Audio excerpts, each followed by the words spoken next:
Karen Hurst-Takuinua. I am currently the chair of the management committee for Storylines. I've taken over from Libby, but Libby's always in the background, thank goodness, to get information from, and she just keeps putting her hand up and we keep going, no, you're too busy. So we're just really pleased that we've been able to do this, and as a committee we just decided we didn't care what the circumstances got like, we had to do this live. And it's just great to see you all here for the Storylines Betty Gilderdale Award. Unfortunately, she did pass last year. And I'd like to acknowledge one of our patrons, Dame Joy Cowley, who's been able to come, which is fantastic. And also we have received apologies from Dame Wendy Pye, who is also one of our patrons. The other person that we've received apologies from is Christine Young, who is the chair of the Trust for Storylines, Children's Charitable Trust. Well, I think without further ado, we're going to let our wonderful Sarah, who we had so much pleasure in choosing, give her speech. Thank you so much. And thank you so much for all of you for coming. We really appreciate it. It's as a committee, we've been trying to push ourselves out from being Auckland-centric. We don't want to be Auckland-centric anymore. So this is our starting that. If you've got ideas for doing stuff down here, please contact us. Yes. Okay, come on, Sarah. Thank you, Karen. First of all,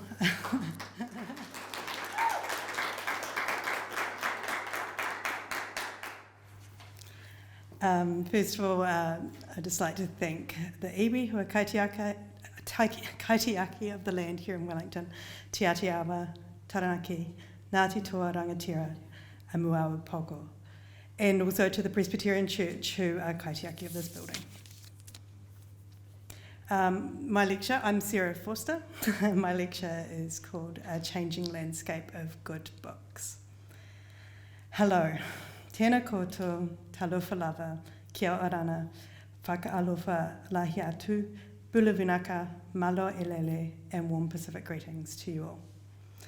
I'm honoured to be here as the recipient of the 2021 Betty Gilderdale Award, and I stand here in awe of those who come before me.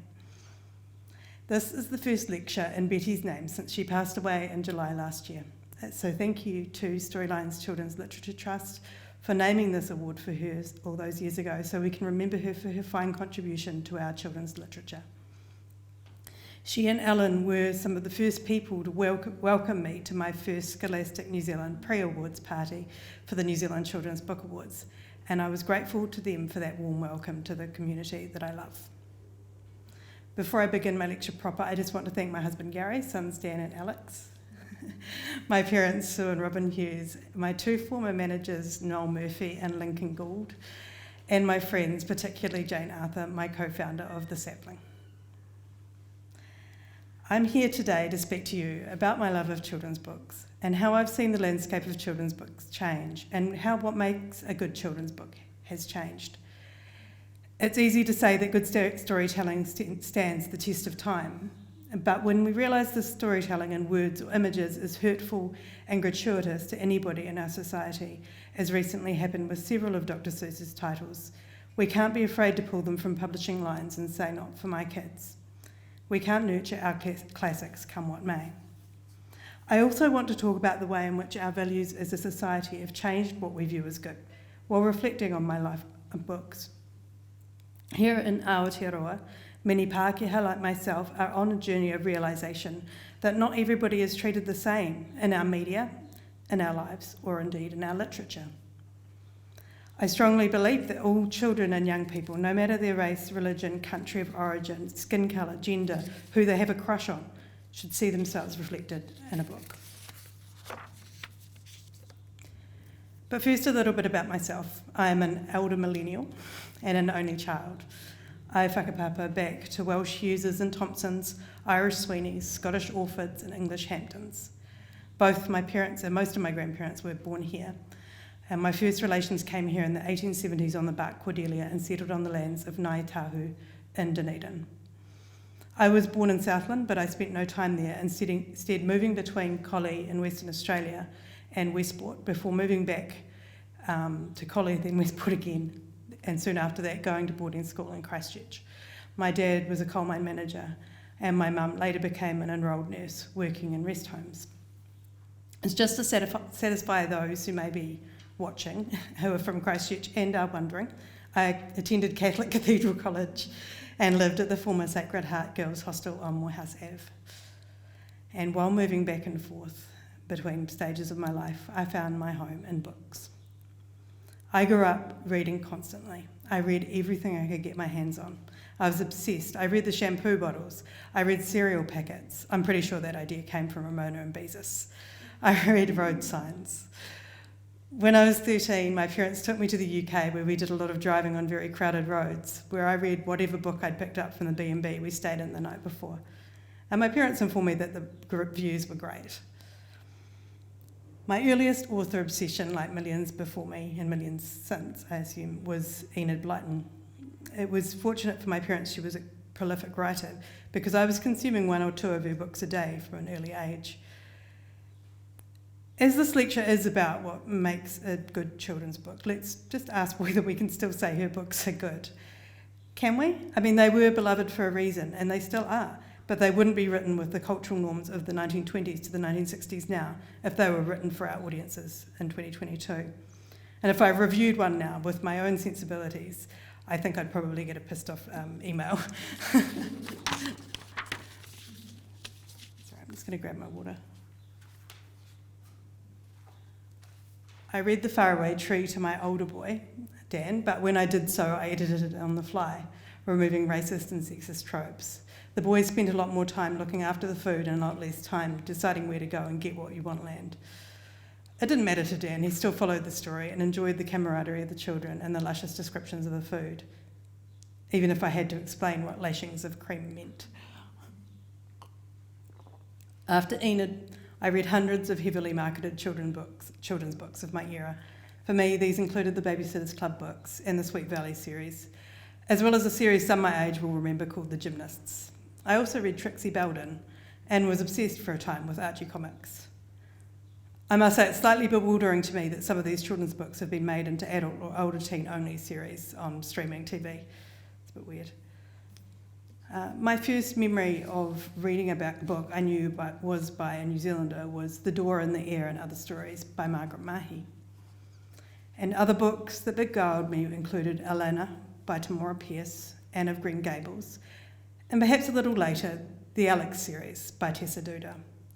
They all provided me with a piece of myself that I recognised, alongside a good dose of wish fulfilment. Elena has magic and mad skills in a fight, and lived her life by her intelligence and imagination. And Alex has sporting skills I would have quite liked. All three, while pursuing a non-traditionally female path, also had boys falling for them, which may have been slightly important to me at the time. There were mirrors in all of these characters for me, and all children deserved that feeling of recognition.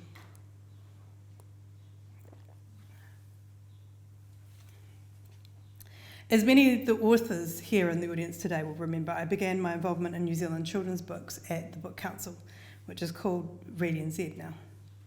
I got the job because I was studying for my diploma in publishing at Whitireia Polytechnic.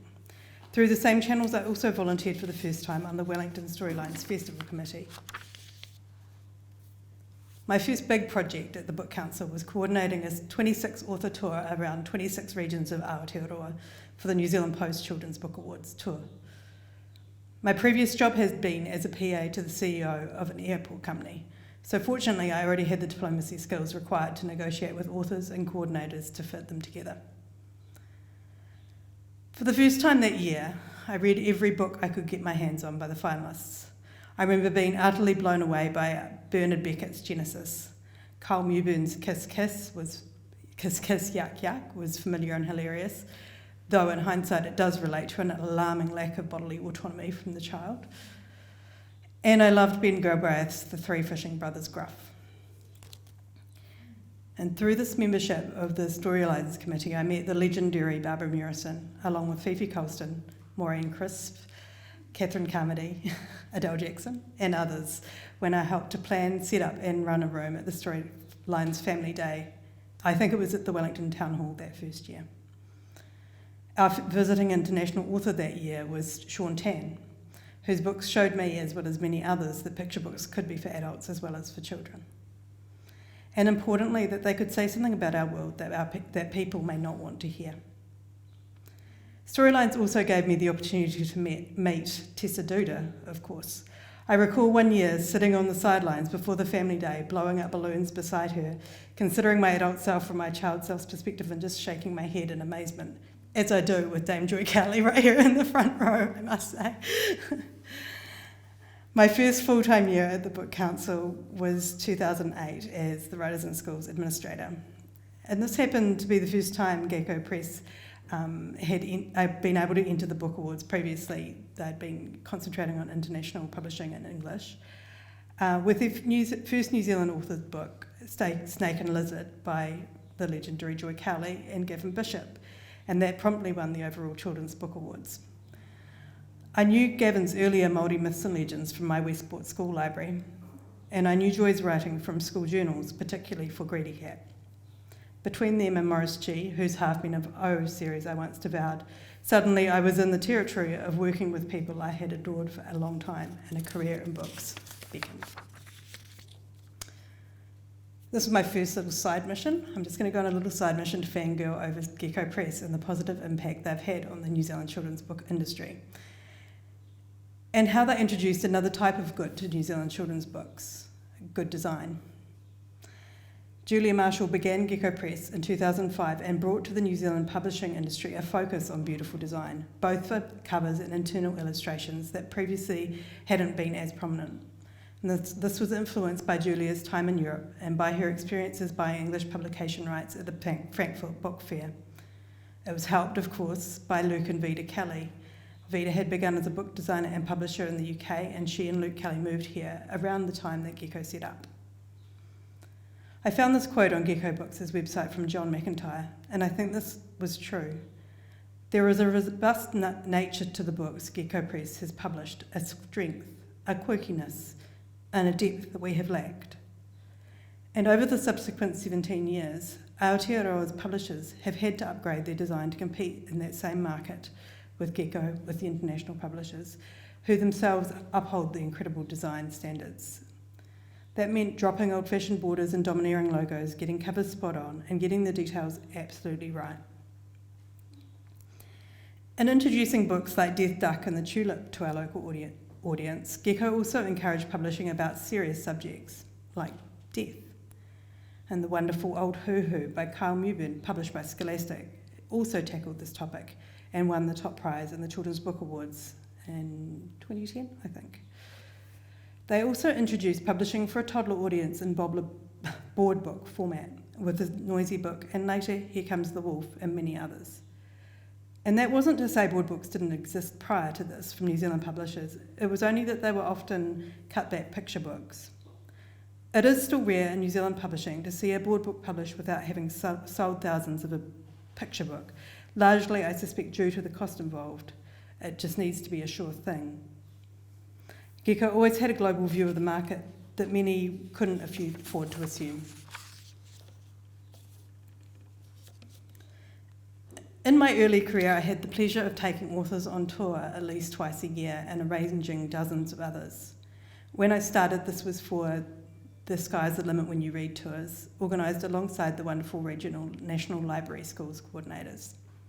These tours deliberately targeted remote and low decile regions around Aotearoa with author visits. As Fifi, who isn't here today, but she can tell you my first solo tour was with 3 authors, was to the West Coast. I took her, Kyle and Des Hunt to schools from Bulla to South Westland with the help of the National Library expert. At that time I was not an experienced driver, and poor Fifi was quite shaken when I nearly got us both killed at Kamara Junction by not looking right as I entered it. She rightly took over driving my dad's manual ute, which was much too big for either of us. Over the 7 years, I visited South Auckland, Southland, Palmerston North, Taranaki, North Canterbury and Hamilton, helping our wonderful authors get out in the community and seeing young children fall in love with their books. I also met a number of wonderful school librarians and continue to be in awe of their knowledge and skill in matching the right person with the right books. I knew from my experiences in schools that New Zealand's books weren't always first choice for our librarians or our children. I could also see there was no print journalism being dedicated to the great children's book writers that I knew and loved. I could also see how the Book Council, as the agency that promoted our own books and authors, could fill that gap. The New Zealand Book Council magazine, Book Notes, had previously included children's book reviews as a central insert. These had disappeared before I began there in 2007, and I instigated a standalone PDF publication called The School Library in 2009, hiring Chrissy Blair to do the reviews and convincing the Whitireia Publishing Group to do the publishing of them. I knew that reviewing was an excellent tool for book purchasing, and I knew that it helped young readers choose their next read.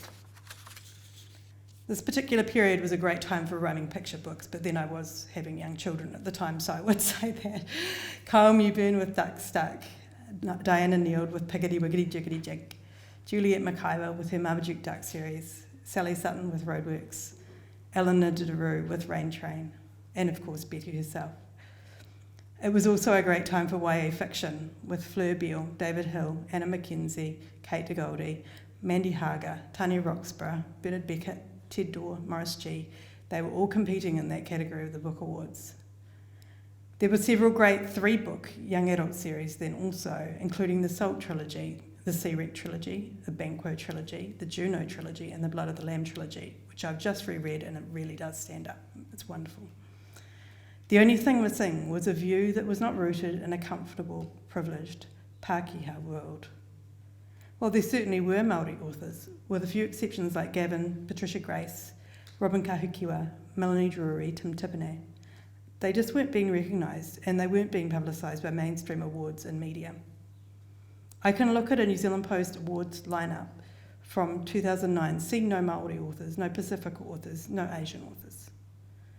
While the Pikahuia Awards began in 1995 to recognise new Māori authors, it was in 2010 that the Māori Literature Trust began investing in Māori writers by running Te Papa Tupu, a program specifically for Māori writers. And a few years later, of course, the number of Māori writers who were being published started to rise sharply. And yet, despite these efforts of the Pikahuia Awards, of Te Papa Tupu, of Huia Publishers, and other Māori-led small publishers, the White Castle, as Lani Young says in her incredible lecture for Read NZ, still existed. At this point, I had for some years been innovating new programs at the Book Council, Speed Date and Author, Writers in Schools residencies, and I'd been to the US on a Winston Churchill Fellowship to 826 Valencia, somewhere in the middle of this. But when I returned from maternity leave after having Alex, I was asked to focus on core business, running Writers in Schools. I still love and believe in that program, but I knew I didn't want to do it forever. So I jumped ship, just lucky there was another ship passing by to catch me in the form of a job at Booksellers New Zealand as their web editor halfway through 2013. As luck would have it, my predecessor Emma McCleary had set up a fantastic blog prior to my arrival, so it was there I was able to start my own career in book reviewing and interviewing authors. My first long-form interview for the Booksellers blog was an interview featuring Julia Marshall and Paul Beavis. I wanted to know how a first-time author-illustrator got published by Gecko Press, who at the time were known for focusing on publishing known authors. It was a fascinating discussion. It was the first time I'd conducted anything like a traditional media interview, which gave me a lot of confidence. It also gave me food for thought. Booksellers New Zealand was at the time the administrators of both New Zealand Book Awards, and every week I also put together the Read newsletter for booksellers. I was quite aware of what was being published and what was selling. Suffice to say that what I thought should be selling often didn't. But one thing that did was series books. Can a book sell in the bajillions without being, strictly speaking, good? Yes, just check out any book by David Williams. But sometimes the market strikes magic, as in the case of the likes of the 13-Story Treehouse and Weirdo. New Zealand publishers don't often invest in series books for 8 to 12-year-olds, but in that period there were a couple, with Dinosaur Trouble and Dragon Knight being published. There was also the Frankie Potts series from Julia Jacker. This was a good thing, but it was, unfortunately, a blip. Since then, there have been too few series that go beyond 2 books published by New Zealand authors locally, other than Mini Wings and Flying Furballs. This is a real pity for middle grade readers who love to have human characters to follow through screeds of books to kickstart their habit as lifelong readers. My eldest son, now 11, confirmed his status as a lifelong reader by reading each of the Wings of Fire series after the Tom Gates and Treehouse books. We need these series, and how good would it be for us to be able to buy these series by local authors? I remember the envy from well-established authors here when Stacey Gregg had a 7-book series picked up for good money by a publisher in the UK. She wrote those books and then more, and the initial Pony Club series is now a TV show called Mystic. This is a really good example of a publisher recognising talent and how it could transfer to sales and investing properly in an author.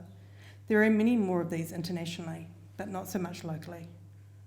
I know the publishing industry here is small. I know that a publishing and sales run of 3,000 is considered amazing. But what if our publishers aim to publish books with international partnerships already in place? I know it's a bit of a dream when we're competing against behemoths like the inevitable James Patterson and friends, but just imagine if we put the money into that space, what we could do. At Booksellers, I began a weekly newsletter called The Preview of Reviews, which simultaneously served as interesting data points for my suspicion that, again, children's books got no attention in mass media, while being super handy for bookshops who needed to know what was reviewed in the Listener, the blogs, and the Sunday papers in that coming weekend. The new book page on the blog at the time was the spin-off under Steve Brunius. By that time, I'd become quite capable as a reviewer of children's books, as well as attending festivals and live blogging. So I had the guts to ask, can I be your children's book person? And he said yes. I think it's fair to say Steve has never really been passionate about children's books, but his influence on my writing and editing was appreciated, with the exception of the controversial article titles that he tends to give. And he gave me the confidence in my own skills to be primed to move on to my own space. Once Booksellers ceased being administrators for the Book Awards for children and young adults, I was available as a judge, and I was delighted to be asked to be one for the 2017 awards, alongside Pamela Jones, Rachel King, Ben Brown, our now reading ambassador, and Trish Brooking. Our ultimate winner that year was Snark, David Elliott's wonderful journey into the world of the Jabberwock. It won the Russell Clark category for illustration, and it still stands out as an incredible achievement and one hard to overlook. Simultaneously, something else happened. Jane Arthur sent a tweet into the ether saying something along the lines of, wouldn't it be great if we could have a festival of children's literature for adults with international authors and all sorts? I had heard of Jane because she'd been at Gecko Press along the same time that I was at the Book Council, but I didn't know her personally. Nonetheless, I tweeted about, yes, let me know if you want my help. And after a lunch at Clark's Cafe in the sadly deceased Central Library, we came up with a plan, a budget, and a proposal for the sapling to put to Creative New Zealand. We started with a website, figuring we'd build our audience and introduce ourselves to authors before moving on to other things. So by the end of 2016, I was working full-time at Booksellers New Zealand, judging the Children's Book Awards and starting the sapling, and my kids were 6 and 4.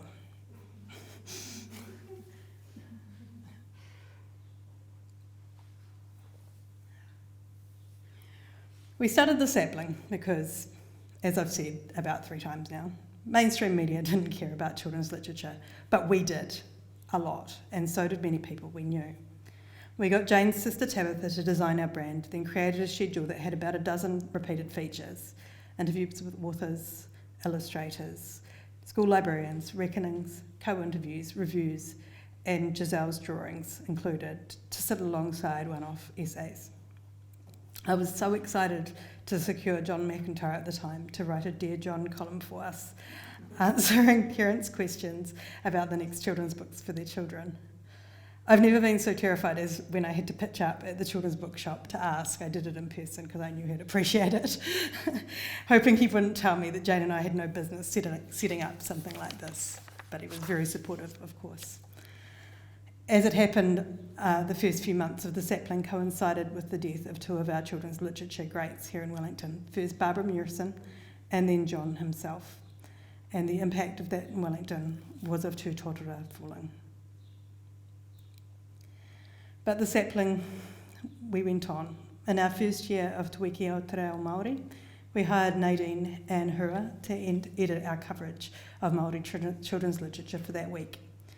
It was important to us to have someone curating it that came from a Māori perspective rather than a white middle class perspective, as we and many wonderful people in the publishing and library world do.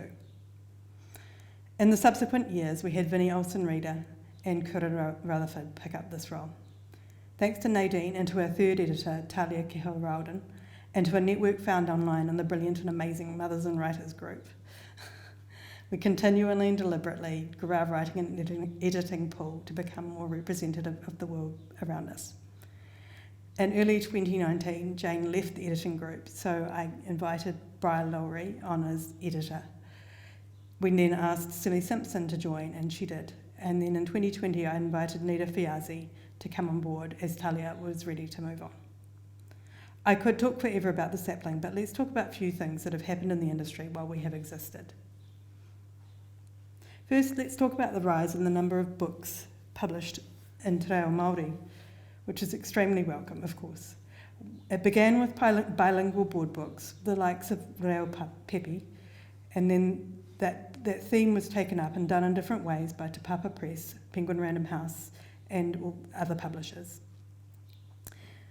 At the beginning of 2018, I had a chat with a bookseller who said whose sister only read to her children in Te Reo, and she was running out of books. They were ageing out.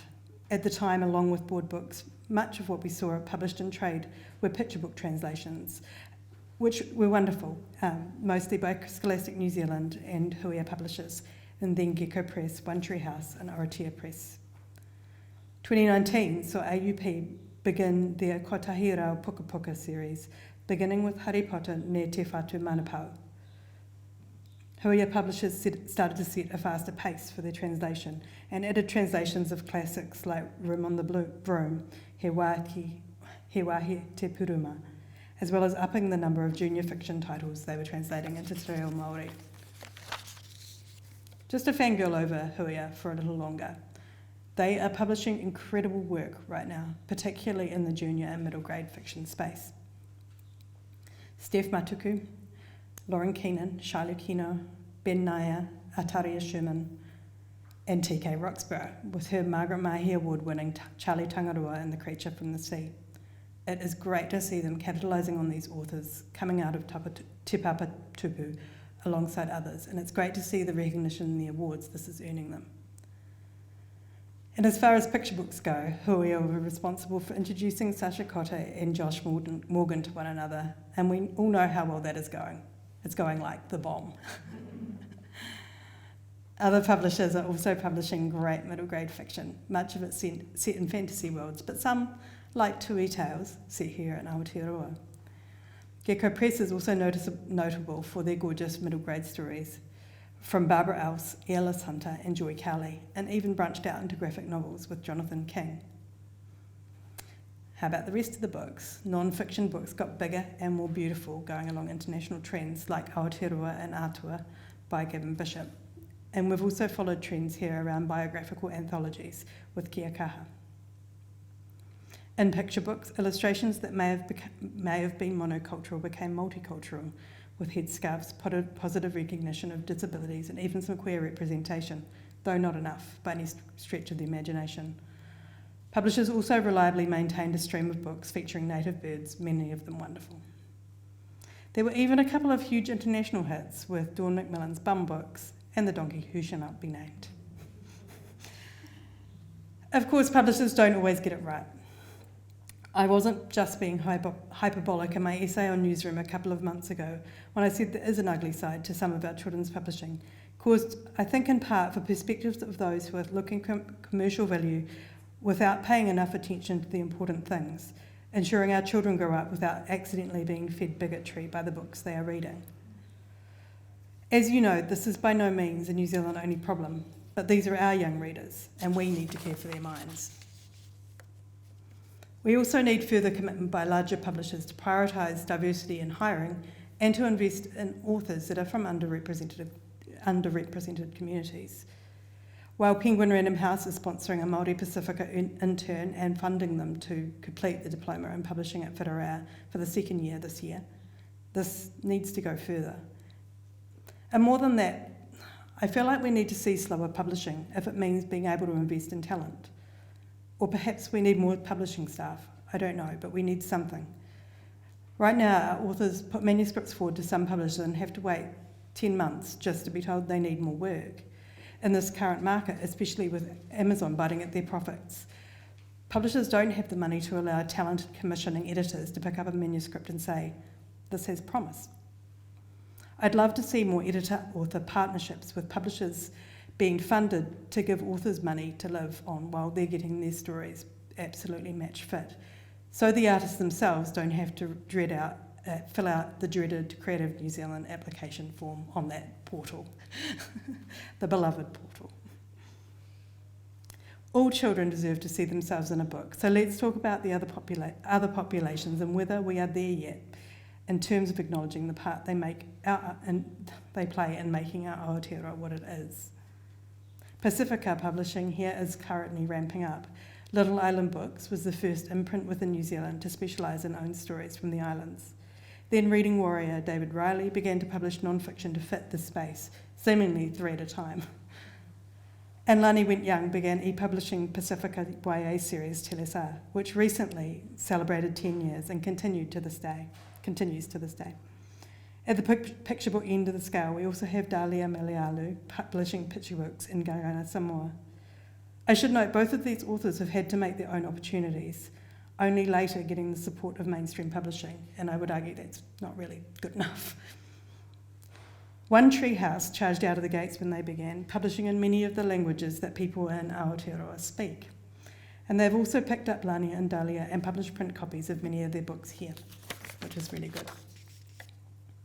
We still have a way to go until I would say we are being fair in recognition of all the cultures here in New Zealand. We still need many more Asian authors for children to join Vasanti Unka, Weng Wai Chan, Gracie Kim, and the now international Chloe Gong.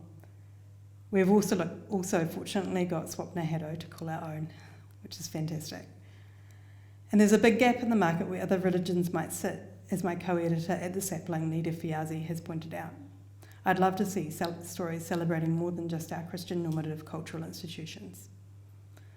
I'd also love to see diversity beyond culture, kids in wheelchairs, kids who have crushes on those who are the same sex, with same-sex parents, who are neurodiverse.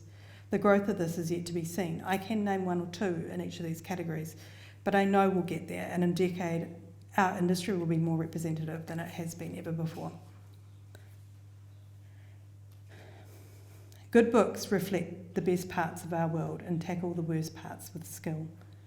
Good books are about storytelling, about world building, about characters you are drawn to, that you want to live with, about not talking down to children, about keeping pages turning and growing young readers.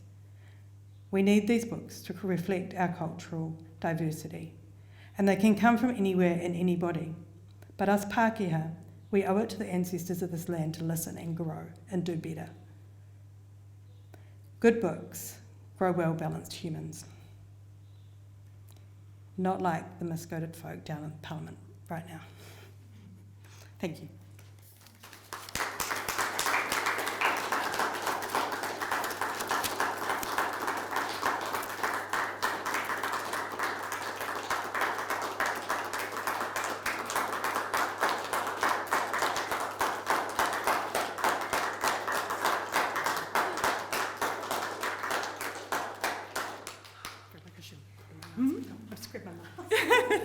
Oh yeah, of course.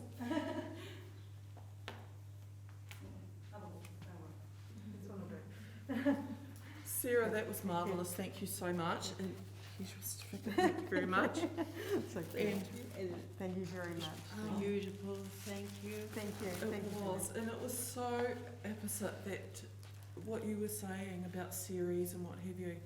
I know in our school, yes, the girls do actually read Enid Blyton, but they move on. And they move on to better stuff. Yeah. They're still reading Trixie Belden too, just quietly. Oh, amazing. But having said that, the Māori Pacifica and those books that are coming through, frequently I can't find them and I can't grab them back off the students when they are there. They're needed. They're needed so much. Thank you so much for that. Thank you. For enlightening us on so many things. Yes. Yes. Can I just say, well, Go for it.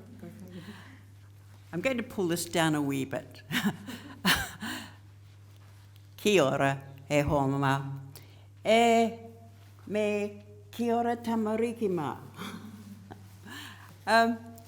This very diminished patron has poor sight and fuzzy hearing, and I would think it a wonderful privilege if someone could send me the text of your talk so that I can sit with it in an evening with my magnifier. What I take away now is this wonderful burst of love and enthusiasm for children's books and for the way this has developed in New Zealand in a comparatively short time, because I grew up without New Zealand children's books. There were one or two from Australia, Snugglepot and Cuddle Pie, some of you might remember that, but most of them came from England or they were fables from other countries. And I thought there was something very inferior about being a New Zealander, because I could not see myself in any of those books. And what you are giving us is a knowledge of the growth and the richness and the space there is to fill in the future with New Zealand books. That was a considerable teaching. Thank you so much. I would love to see it on print. Is that possible? Of course, yeah. Thank you so much. I think it's already on the website. Christine will have uploaded it, but The normal print is like fly dots. I'll put it into 72. I write in 48 point and it's getting towards 64 point. And that is kindergarten print and a symptom of second childhood. So yes, I would love to see that, but thank you from us all. Thank you.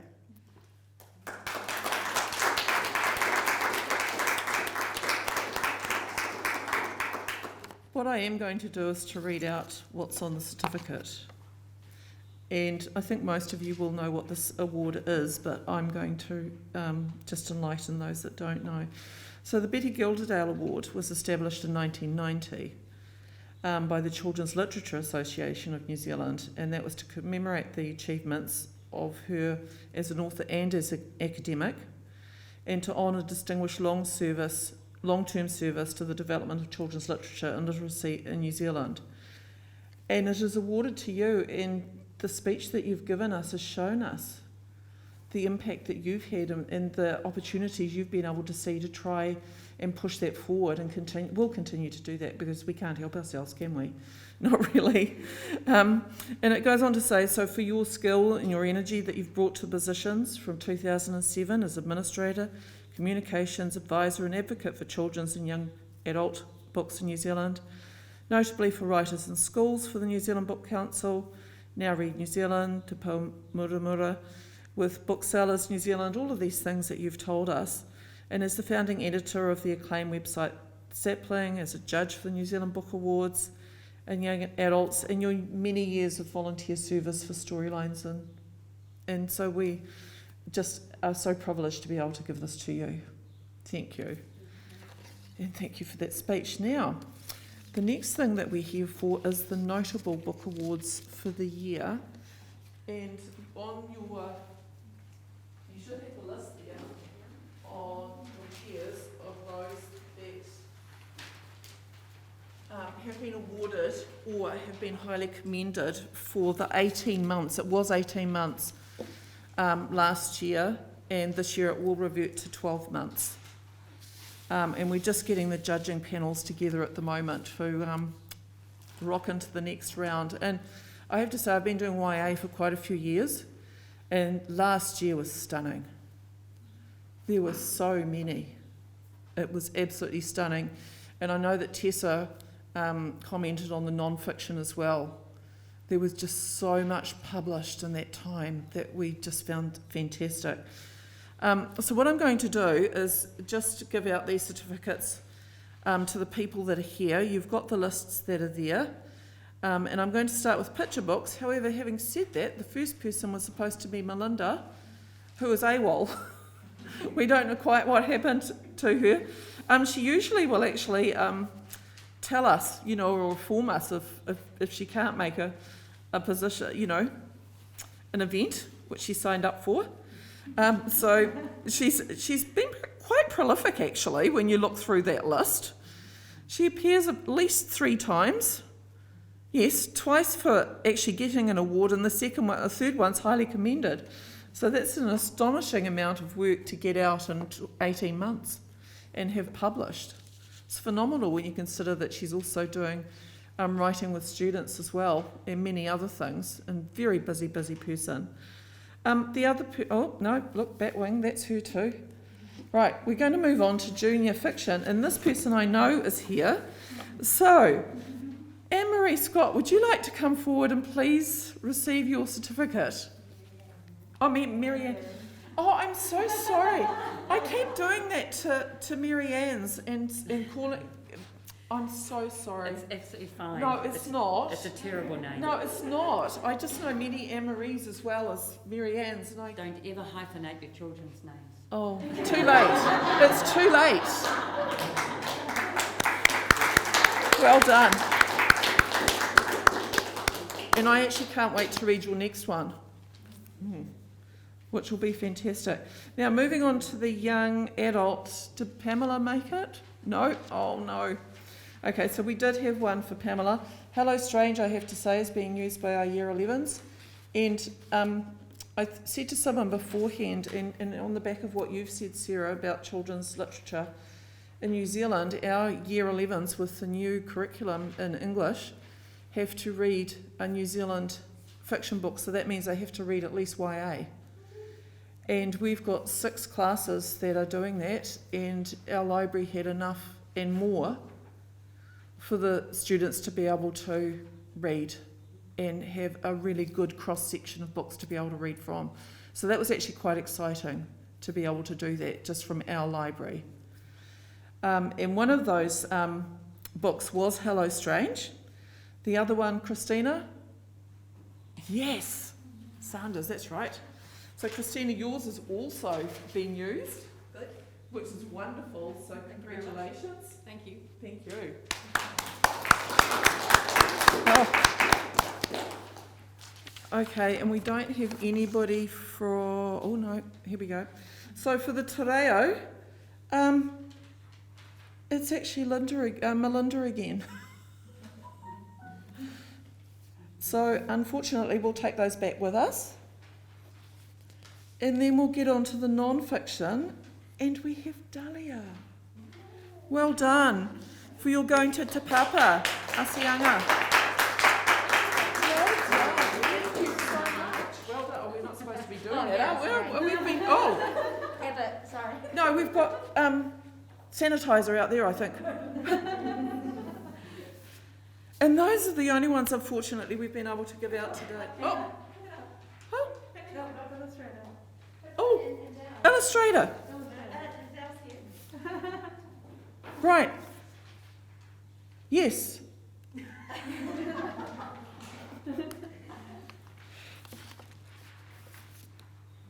For the non-fiction. Yes.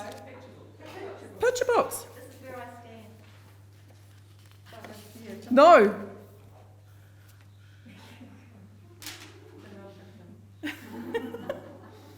I'm doing what I was told. Philippa, please come forward.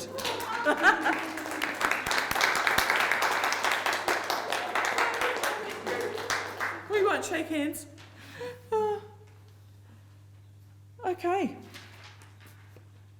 I think Adele. Yes. For my name is Henry Fanshawe. Well done. I'm really brilliant. Thank you, and thank you for all your years of service. Thank you. Yeah. Jillian will get those too. Yes, she should do. Yes. Yes. Our wonderful administrator over there, if you've never met her before, Vicky, is the most efficient person that you could ever come across. No, she does. She keeps us right on track. She's fantastic. I think that's about what we've got. We have got coffee, tea, water, a little bicky for you to go. And like I said before, if there are any opportunities that you could see for us to promote and do things as an organisation down here, and thank you, Joy, for prompting us to start, please do let us know. Yeah? That would be fantastic. Having said that, we might have to call on some of you to help, but just saying, we can do a lot remotely these days, but sometimes you just need a little bit of help on the ground. But and thank you for being such stalwarts, all of you, of children's literature in New Zealand. It's absolutely fabulous. Thank you so much for coming.